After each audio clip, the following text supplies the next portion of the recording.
And now I have the honor of passing it to another Planned Parenthood alum, my friend, Congresswoman Lizzie Fletcher.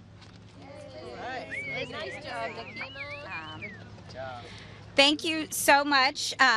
Thank you so much, Vice Chair Williams. I am always thrilled to work with you and do this work with you as a proud Planned Parenthood alum, as a former board member of Planned Parenthood Gulf Coast in my hometown and the state I'm so proud to represent of Texas. But as many of you know, what we're seeing in Texas is a threat to people across the country. And the situation in Texas is very much instructive for what we see happening here in the House as well, and the threats. And it's why it's so important that we have legislation like Susan Wild's bill protecting IVF. So I want to thank you, Congresswoman Wild. I am here as the whip of the Pro-Choice Caucus and standing here on behalf of the Pro-Choice Caucus to say how glad we are to work with Representative Wild and to work with members across our caucus to ensure the fundamental freedom of every American to choose whether, when, and how to start and grow their families. The Pro-Choice Caucus stands for families, and it stands for freedom, and that is what we are all standing for here today. There are 164 Democratic members of the House who are working to preserve, protect, and advance policies that ensure reproductive autonomy. We have 155 members who have signed the discharge petition, and hopefully what we will see is that those 4 Republican colleagues that joined the bill will also join this discharge petition so that we can get to 218 and we can get this bill to the floor.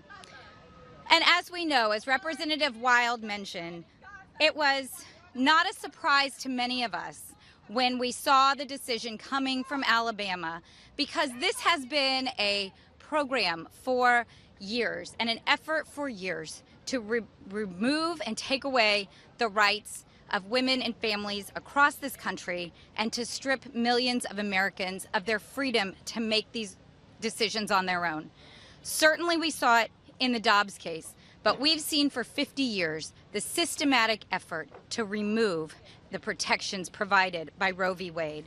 And that's why the Pro-Choice Caucus is committed to addressing each and every challenge, each and every roadblock that's being put up in our way in guaranteeing full reproductive freedom for all Americans.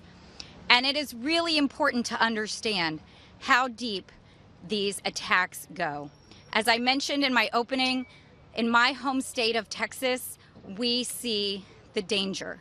We see women showing up at hospitals and being turned away from getting care. And now what we see is that patients who are undergoing IVF treatments are not able to continue, are threatened not to be able to continue by the kinds of laws we're seeing passed. And so it is only with federal action, with actions by this Congress, to make sure that we ensure the rights of American families to make these decisions. So today, as we mark World IVF Day and celebrate the medical advances that have made it possible for families to develop and grow and for Americans to build the families that they want, we are clear in standing with those people and protecting their right and access to IVF and standing against an extreme agenda that works every day to undermine our freedom and our abilities. So I want to thank you all for being here, for your attention on this World IVF Day to this critically important bill. Again, I want to thank Representative Wild for her incredible leadership on this issue.